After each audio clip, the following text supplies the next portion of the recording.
wave your pantyhose, sing the chorus, and it goes.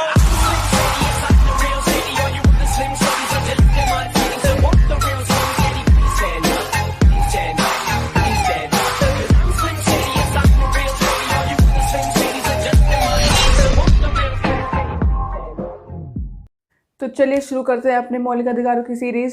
जैसे कि मैं आपको 24 तक पढ़ा चुकी हूँ, अब ये है अनुच्छेद 25 से 28 तक का, जो है धार्मिक स्वतंत्रता का अधिकार। देखिए ये बहुत ही इंपॉर्टेंट अधिकार है, एक भारत के लिए तो बहुत ही इंपॉर्टेंट है। ठीक है, तो देखते हैं 25 से 28 में क्या क्या बातें कही गई हैं। अनुच्छेद 25 देखिए क्या कहता है, धर्म को मानना, मतलब आप किसी भी धर्म को मान सकते हैं, कोई से भी धर्म को आप मान सकते हैं। ठीक है, जैसे कि अगर मैं हिंदू हूँ तो अगर मुझे कोई मुस्लिम धर्म में अगर कोई चीज़ मुझे पसंद आ रही है या फिर मुस्लिम धर्म में मुझे कुछ अच्छा लग रहा है तो मैं उस धर्म को मान सकती हूँ। अब मान सकते का मतलब ये नहीं है कि आप धर्म परिवर्तन कर सकते हैं। देखो अब इसमें संविधान में ना बहुत इस पर बहस छिड़ी थी, बहुत लंबी बहस हुई थी कि संविधान परिवर्तन करेंगे तो देखो भारत खतरे में आ जाएगा, तो भारत ऐसे टूट सकता है। तो क्या है, संविधान आप मान सकते, धर्म जो है आप मान सकते हो, कोई से भी धर्म को मान सकते हो। अगर हिंदू क्या पता किसी हिंदू को मुस्लिम धर्म में कुछ अच्छा लग रहा हो तो वो मान सकता है, अगर मुस्लिम धर्म को हिंदू में कुछ अच्छा लग रहा है तो वो मान सकता है उसमें। तो आप धर्म में मान सकते हो अगर आपको कोई सा धर्म पसंद आ रहा है तो। ठीक है, अब क्या है धार्मिक कार्य।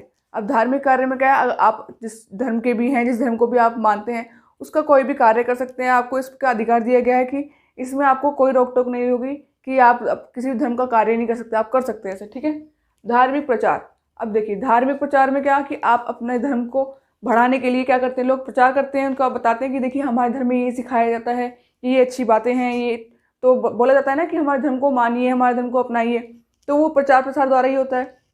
अब देखिए आज के टाइम में क्या होता है कि अपने धर्म में लोग अपना अच्छा करने की बजाय दूसरों के धर्म में कमियां निकालते हैं कि देखो तुम्हारे धर्म में ये सब है, तुम्हारे धर्म में ये कमियां हैं, ऐसे निकालते हैं। तो क्या वो दूसरों में कमियां निकालते हैं जिससे लड़ाई झगड़ा होता है।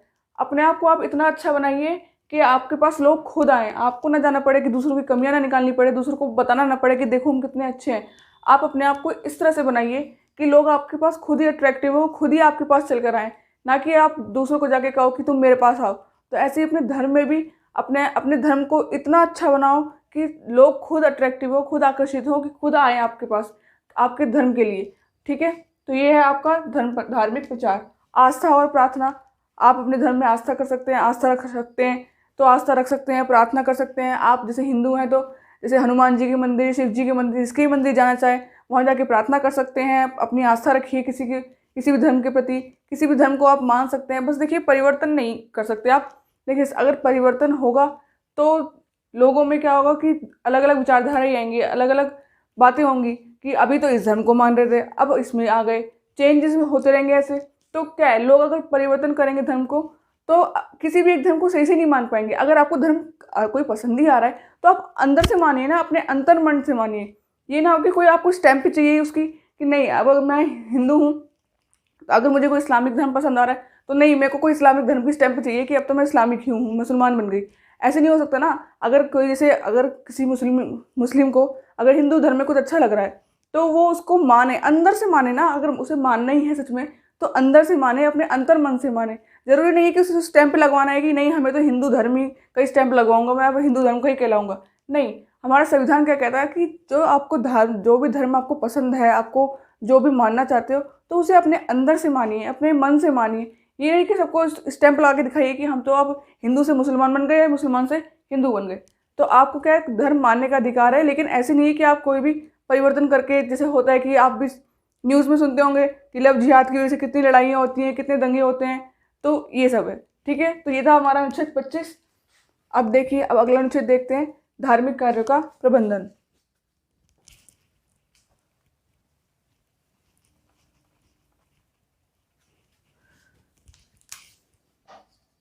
अनुच्छेद 26 धार्मिक कार्यों का प्रबंधन, मतलब इसमें आप धार्मिक के लिए, जैसे अपने धर्म के लिए कोई मंदिर बनवा सकते हैं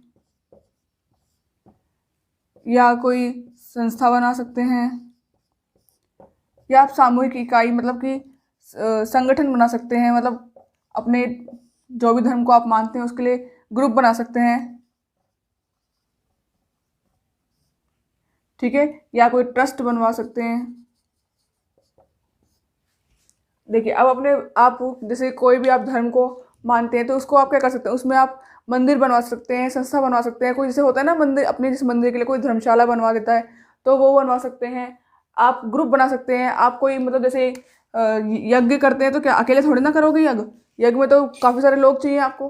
तो क्या आपके साथ लोग जुड़ सकते हैं, आप लोगों का एक समूह बना सकते हैं यज्ञ करने के लिए। मान लीजिए आपको कोई जुलूस निकलवाना है तो जुलूस में काफ़ी सारे लोग चाहिए, तो क्या इसमें आप जुलूस निकाल सकते हैं।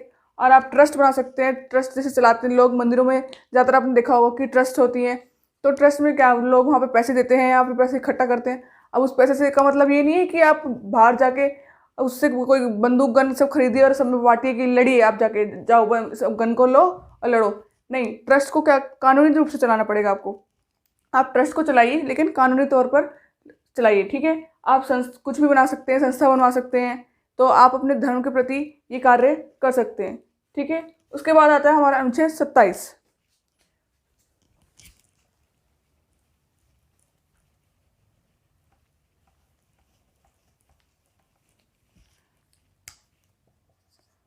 अनुच्छेद 27 धार्मिक संप्रदाय एवं धर्म प्रचार की देखरेख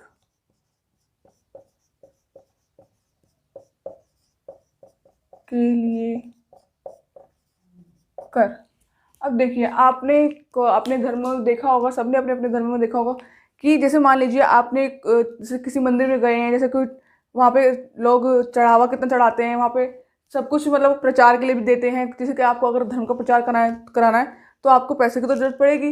तो क्या करते हैं मंदिरों में लोग चंदा देते हैं या फिर मंदिरों में लोग पैसे डालते हैं कि जिससे कि मंदिरों का और कल्याण हो सके और कर सके। तो क्या होता है कि धर्म के प्रति आप पैसे दे सकते हैं। तो इसका मतलब ये, अब जैसे मंदिरों में पैसा इकट्ठा होगा तो अब इसका मतलब ये नहीं है कि सरकार आपसे कर टैक्स मांग सकती है। टैक्स मतलब कर कि आप सरकार आपसे कर नहीं मांग सकती मंदिरों के प्रति, या फिर आप धर्म के अपना प्रचार कर रहे हो तो उसके प्रति सरकार आपसे पैसे नहीं मांग सकती आप पर। लेकिन क्या होता है कि कुछ लोग इसका मिसयूज़ भी कर लेते हैं। जैसे किसी के पास बहुत पैसा आ गया, बहुत सारा एकदम से पैसा आ गया, अब वो कहेगा कि सरकार मुझसे इस पैसे के लिए टैक्स मांग सकती है। तो क्या होता है कि वो थोड़ा पैसा मंदिरों में दे देता है या फिर पुजारी से थोड़ी सी अपनी बात करवा कर लेता है कि आप थोड़ा पैसा आप रखिए, थोड़ा मंदिर में रखिए, तो उसको टैक्स नहीं देना पड़ता।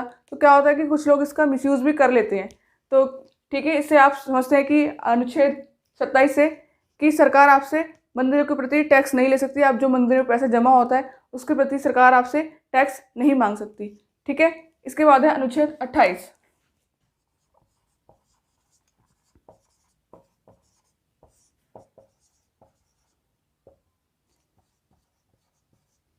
किसी भी सरकारी शिक्षा संस्थान में धार्मिक शिक्षा नहीं दी जाएगी।